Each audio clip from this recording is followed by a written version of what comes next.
కేంద్ర ప్రభుత్వం ప్రవేశపెట్టిన నేషనల్ ఫ్యామిలీ హెల్త్ స్కీమ్ను అర్హులు సద్వినియోగం చేసుకోవాలని చిట్యాల మండల తహసీల్దార్ ఇమాం బాబా తెలిపారు.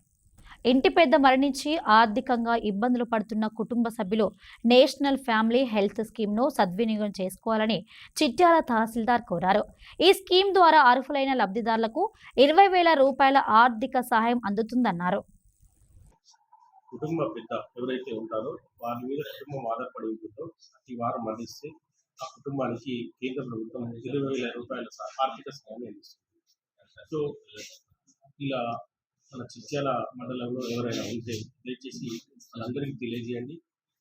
నా ముఖ్య మనవి ఏమనగా రాజకీయ మిత్రులకు మరియు మీడియా మిత్రులకు మనవి ఏమనగా మీరు దయచేసి ఈ సమాచారాన్ని అందరికీ తెలిసేలా చేసి అర్హులైన కుటుంబాలను మీ ద్వారా సమాచారం అందించి కేంద్ర ప్రభుత్వం గౌరవ నరేంద్ర మోడీ గారు అందించి ఈ సహాయాన్ని మన ముఖ్యమంత్రి రేవంత్ రెడ్డి గారి ఆధ్వర్యంలో తెలంగాణలో కొనసాగుతున్న ఈ కార్యక్రమాన్ని విజయవంతం చేసేలా అర్హులను గుర్తించి ఈ కార్యక్రమాన్ని విజయవంతం చేయాలని కోరుకుంటూ వీళ్ళు ముఖ్యంగా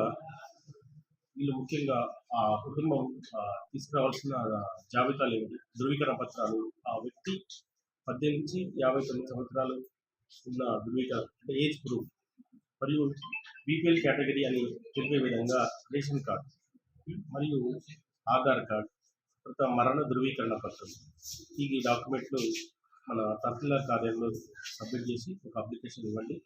మేము ఈ అప్లికేషన్లను కలెక్టర్ కార్యాలయం పంపించి అర్హులైన వారిని గుర్తించి వాళ్ళకి ఆర్థిక సహాయం అందిస్తాం.